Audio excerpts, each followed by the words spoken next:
كل ما في الأمر أنه سراج الغنوشي أعطاه الكلمة بالوضوح على قبول استقالة الحكومة. وقت اللي خرج عمل استقالة الحكومة وربطها ب 23 أكتوبر. هذا تقريبا السر الدفين.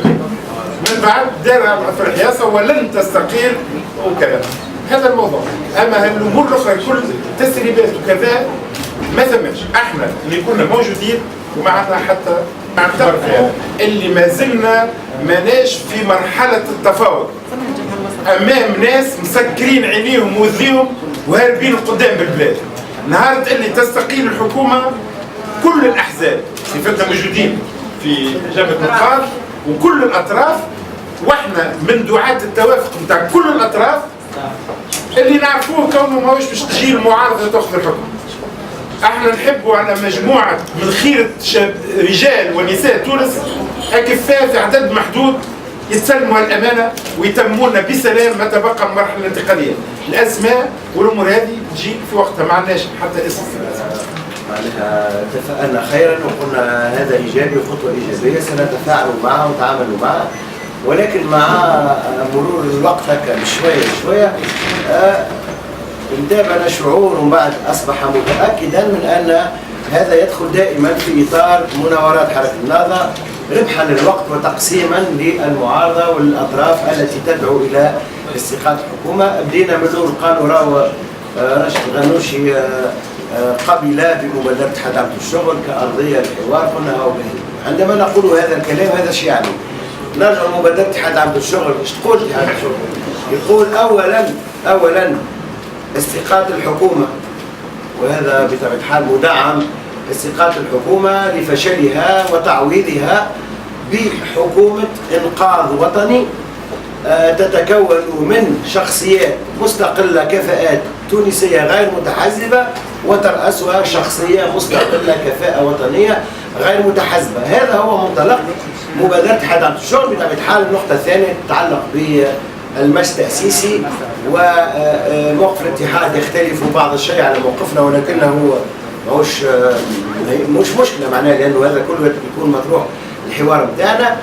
جيت ثبت من بعد في مواقف مختلف مسؤولي حركة النهضة، وبعد ذلك البيان اللي خرجته حركة النهضة ممضي عليه راجل غنوشي. راجل غنوشي نفسه اللي في الصباح صرح أنه قبل مبادرة الاتحاد إلى آخره، يقول في البيان بتاعه أنه لا مجال لاستقالة حكومة الترويكا إلى آخره. وبعد تسمع مسؤولين آخرين يقول لك الحوار سوف يتطرق إلى طبيعة الحكومة. ايش معناها طبيعة الحكومة؟ معناها باش تكون حكومة كفاءات ولا حكومة وحدة وطنية ولا لست أدري؟ النقاط اللي طالبين بها هما في المبادرة أولا هي استقالة الحكومة لفشلها وتعويضها بحكومة غير محاسبة ويكون على رأسها رئيس حكومة مستقل ويكون عنده معناتها متفق عليه ويحظى على توافق مع الجهات الكل. بالنسبة للمجلس التأسيسي يراو أنه تقليص معناتها المهام تاع المجلس التأسيسي والمدة معناتها خاصة المدة، واللي أكدوا عليه أنه وضع رزمامة واضحة وتاريخ الانتخابات معناتها على خاطر من غير رؤية واضحة ما نجموش نتعاطيو ما نجموش نجلبوا المستثمرين وما نجمش معناتها الاقتصاد يرجع، وذاك يلزمنا معناتها في أقرب الأجال أنه تكون عندنا رؤية واضحة ورزمامة واضحة. ولهذا معناتها يقولوا اللي كل ساعة مش كل نهار هو يخسر البلاد قاعد يخسر البلاد، واللي مستعدين هما معنا انه حريصين على النقاط هذه ومستعدين الى التصعيد اذا كان هذا معناتها لازم.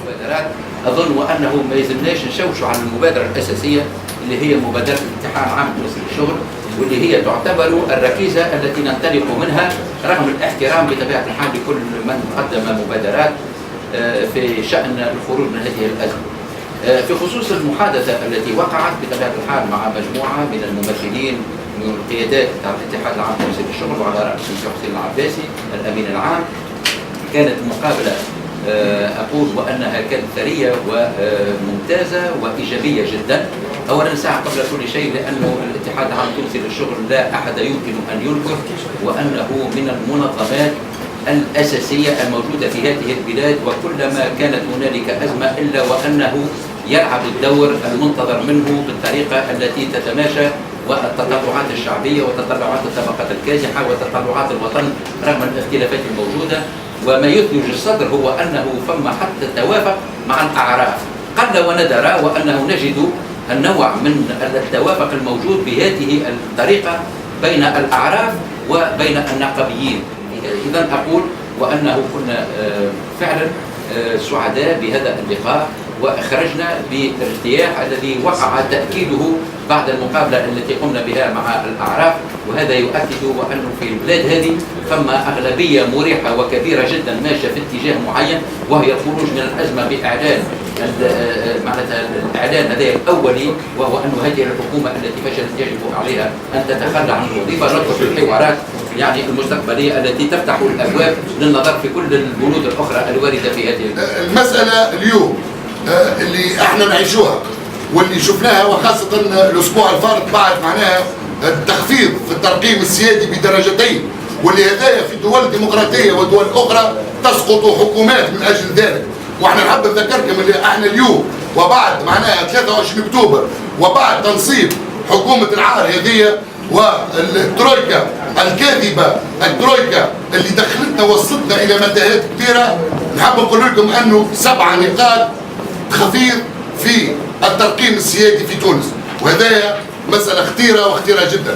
هذاك علاش شفنا أنه مطلب أسبوع الرحيل واللي يبدأ من غدوة الحي نهار 24، واللي احنا دعونا فيه الشعب التونسي بأنه يكون بمئات الآلاف مثل ما كان يوم 6 ويوم 13 أوت أنه يجي ويدعمنا، وأنه نحب نقولوا لهم اللي احنا ما زلنا متمسكين بالمطالب نتاعنا، واللي هي حل الحكومة وحل المجلس الوطني التأسيسي، واللي احنا طالبين السند الشعبي نتاع الناس اللي جات واللي وقفت معانا، وانه الاسبوع هذايا هو سيكون اسبوع الحسم، لانه بالنسبه لنا يوم 31 اوت نهايه الاسبوع هذايا معناه الاسبوع الرحيل سيكون هو يوم الحسم.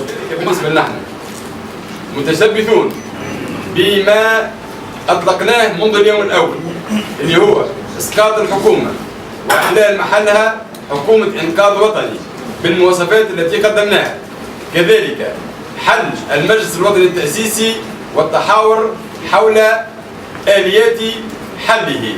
بالنسبة للمشهد العام الآن هو محاولة للحزب الحاكم أن يطيل عمر هذه الحكومة، ربما لترتيبات داخلية أو لقضاء بعض المصالح الخاصة بهذا الحزب، وخاصة منها المتعلقة بالتعويضات وإيجاد معناها السبل الإدارية من أجل منح امتياز لهذا أو ذاك، أو القيام كذلك بتعيينات المستعجلة. ونحن رأينا في الأيام الأخرى فما عدد كبير وكبير جدا من التعيينات الغير المعلنة.